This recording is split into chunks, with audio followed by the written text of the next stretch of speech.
ಶ್ರೀ ಸಾಯಿ ಸಚ್ಚರಿತೆ 12ನೇ ಅಧ್ಯಾಯ.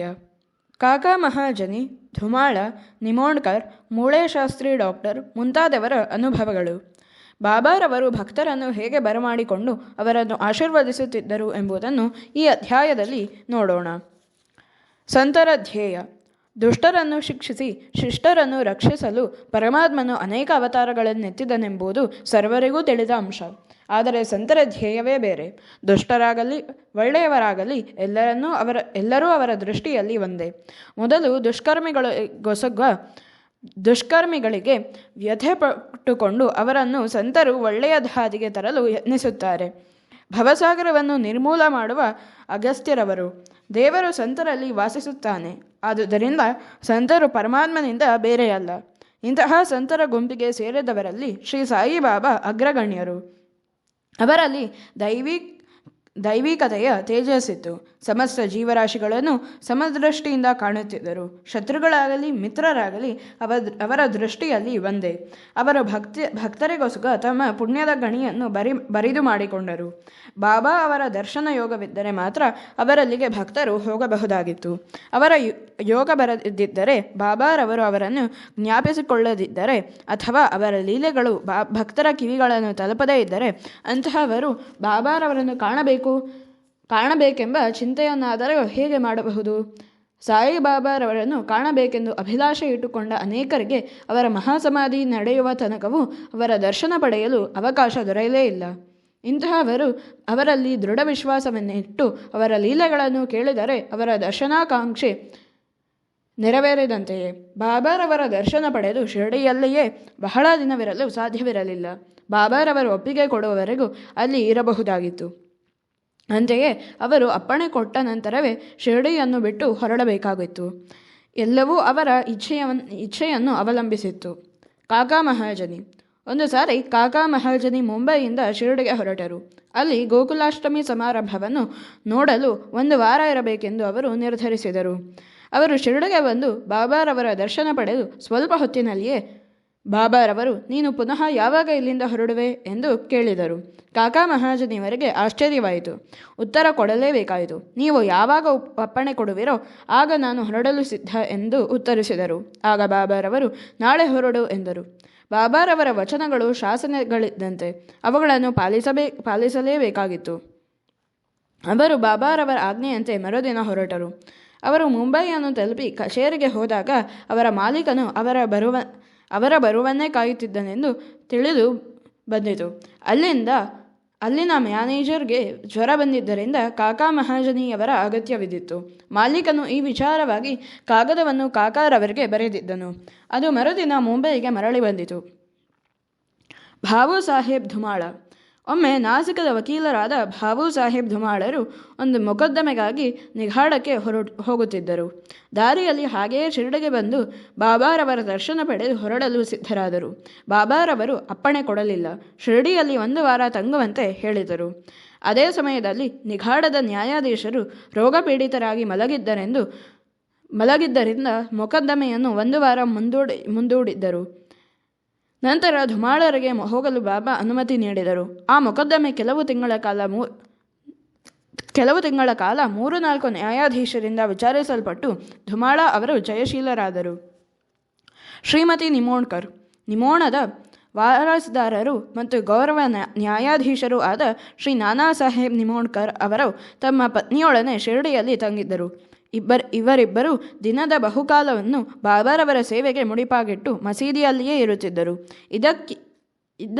ಇದಕ್ಕಿಂತೆಯೇ ಬೇಲಾಪುರದಲ್ಲಿದ್ದ ಅವರ ಮಗನು ಹಾಸಿಗೆ ಹಿಡಿದು ಮಲಗಿದ್ದರಿಂದ ಶ್ರೀಮತಿಯವರು ಕೂಡಲೇ ಬೇಲಾಪುರಕ್ಕೆ ಹೋಗಿ ತಮ್ಮ ಮಗನನ್ನು ನೋಡಿ ಅಲ್ಲಿ ಕೆಲವು ಕಾಲವಿರಬೇಕೆಂದು ಮನಸ್ಸು ಮಾಡಿ ಹೊರಡಲನುವಾದರು. ಆದರೆ ಶ್ರೀಯುತ ನಿಮೋಣ್ಕರ್ ಅವರು ಮಗನನ್ನು ನೋಡಿಕೊಂಡು ಮರುದಿನವೇ ಬರುವಂತೆ ಹೇಳಿದರು. ಶ್ರೀಮತಿಯವರಿಗೆ ಏನೂ ತೋಚದಾಯಿತು. ಆಗ ಬಾಬಾರವರು ಅವರ ಸಹಾಯಕ್ಕೆ ಬಂದರು. ಬಾಬಾರವರು ವಾಡದ ಸಮೀಪದಲ್ಲಿಯೇ ನಾನಾ ಸಾಹೇಬ್ ಮತ್ತು ಕೆಲವರೊಡನೆ ಕಲೆತು ಮಾತನಾಡುತ್ತಿದ್ದರು. ಆಗ ಶ್ರೀಮತಿಯವರು ಬಂದು ಅವರ ಪಾದಗಳಿಗೆ ಎರಗಿ ಹೊರಡಲು ಅನುಮತಿ ನೀಡಿದರು. ಬಾಬಾರವರು ಕೂಡಲೇ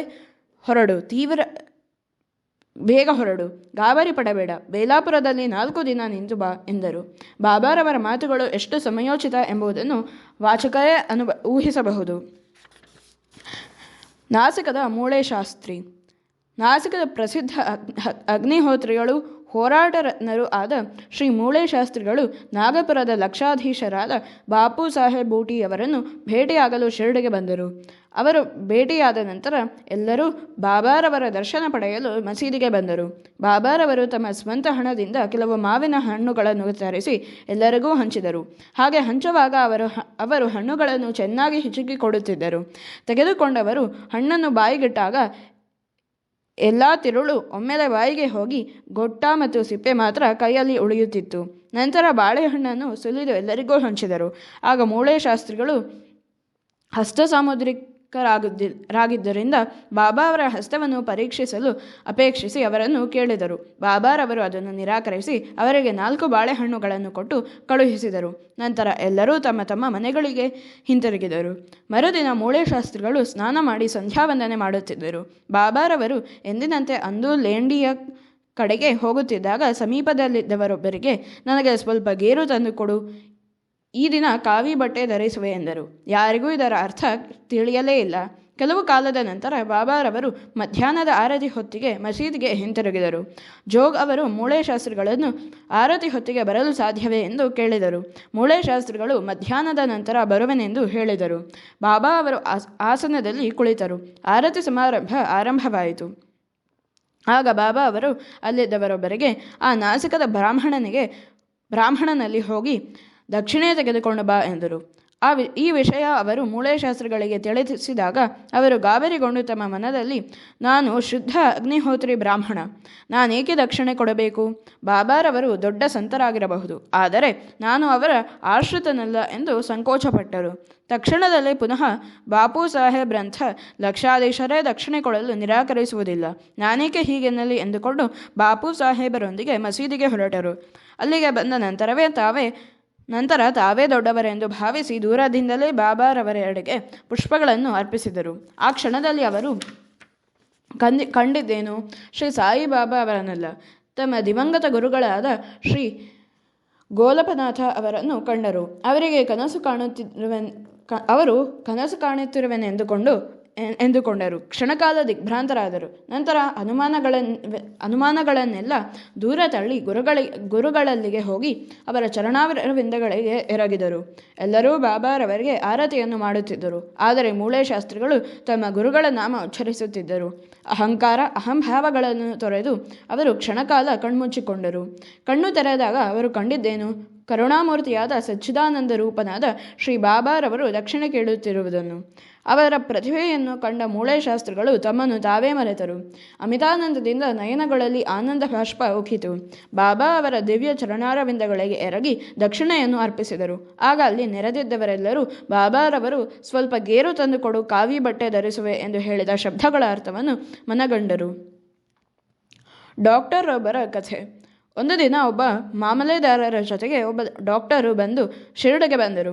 ಡಾಕ್ಟರರು, ನಾನು ರಾಮಭಕ್ತ, ಮಹಮ್ಮದೀಯನಿಗೆ ನಮಸ್ಕಾರ ಮಾಡಲಾರೆ ಎಂದು ಮಾಮಲೆದಾರರಿಗೆ ತಿಳಿಸಿದರು. ಮಾಮಲೆದಾರರು, ಯಾರೂ ನಿಮ್ಮನ್ನು ನಮಸ್ಕಾರ ಮಾಡಲು ಬಲವಂತ ಮಾಡುವುದಿಲ್ಲ, ಬನ್ನಿ ಎಂದು ಸಂಗಡ ಕರೆದುಕೊಂಡು ಬಂದಿದ್ದರು. ಅದರಂತೆ ಅವರಿಬ್ಬರು ಬಾಬಾ ಅವರ ದರ್ಶನಕ್ಕೆಂದು ಮಸೀದಿಗೆ ಬಂದರು. ಡಾಕ್ಟರರು ಬಾಬಾರವರಿಗೆ ನಮಸ್ಕಾರ ಮಾಡಲು ಹೋಗುತ್ತಿರುವುದನ್ನು ಕಂಡು ಎಲ್ಲರಿಗೂ ಆಶ್ಚರ್ಯವಾಯಿತು. ನಂತರ, ನೀವು ಬಾಬಾರವರಿಗೆ ನಮಸ್ಕಾರ ಮಾಡುವುದಿಲ್ಲವೆಂದು ಸಂಕಲ್ಪವನ್ನು ಹೇಗೆ ಮುರಿದಿರಿ ಎಂದು ಕೇಳಿದ್ದಕ್ಕೆ ಅವರು, ನಾನು ನನ್ನ ದೇವರಾದ ಶ್ರೀ ರಾಮಚಂದ್ರಮೂರ್ತಿಯನ್ನೇ ಕಾಣುತ್ತಿದ್ದೇನೆ ಎಂದು ಹೇಳುತ್ತಿರುವಾಗಲೇ ಮತ್ತೆ ಬಾಬಾರವರ ರೂಪ ಗೋಚರವಾಯಿತು. ಅವರು ಅಚ್ಚರಿಗೊಂಡು, ಇದೇನು ಕನಸೆ? ಇವರು ಹೇಗೆ ಮಹಮ್ಮದೀಯರಾಗಿರಬೇಕು? ಇವರು ಯೋಗ ಸಂಪನ್ನರು, ಪರಮಾತ್ಮನ ಅವತಾರ ರೂಪಿಗಳು ಎಂದು ಹೇಳಿದರು. ಮರುದಿನ ಅವರು ಉಪವಾಸವಿರಲು ಪಣ ತೊಟ್ಟರು. ಆ ದಿನ ಬಾಬಾರವರ ಆಶೀರ್ವದಿಸುವ ತನಕ ಮಸೀದಿಗೆ ಹೋಗುವುದಿಲ್ಲವೆಂದು ಡಾಕ್ಟರರು ಮನೆಯಲ್ಲೇ ಕುಳಿತರು. ಹೀಗೆ 3 ದಿನ ಕಳೆದವು. 4ನೆಯ ದಿನ ಅವರು ತಮ್ಮ ಆಪ್ತ ಸ್ನೇಹಿತರೊಡನೆ ತಾವಾಗಿಯೇ ಮಸೀದಿಗೆ ಹೊರಟರು. ಬಾಬಾರವರಿಗೆ ನಮಸ್ಕಾರ ಮಾಡಿದರು. ಆಗ ಬಾಬಾರವರು, ನಿನ್ನನ್ನು ಕರೆಯಲು ಯಾರಾದರೂ ಬಂದಿದ್ದರೆ ಎಂದು ಕೇಳಿದರು. ಇದನ್ನು ಕೇಳಿ ಡಾಕ್ಟರರು ಮನಸ್ಸು ಕರಗಿತು. ಅದೇ ರಾತ್ರಿ ಕನಸಿನಲ್ಲಿ ಬಾಬಾರವರಿಂದ ಆಶೀರ್ವದಿಸಲ್ಪಟ್ಟರು. ನಂತರ ತಮ್ಮ ಊರಿಗೆ ಹಿಂತಿರುಗಿ ಅದೇ ಕನಸನ್ನು 15 ದಿನಗಳವರೆಗೆ ಕಂಡರು. ಈ ರೀತಿ ಅವರಿಗೆ ಬಾಬಾರವರಲ್ಲಿ ಭಕ್ತಿ ಮಿಗಿಲಾಯಿತು, ನೂರ್ಮಡಿಯಾಯಿತು. ನಮ್ಮ ಗುರುವಿನಲ್ಲಿ ನಮಗೆ ಅಚಲ ನಂಬಿಕೆ ಮತ್ತು ವಿಶ್ವಾಸಗಳಿರಬೇಕು ಎಂಬುದೇ ನೀತಿ. ಶ್ರೀ ಸಾಯಿ ಪ್ರಣಾಮ.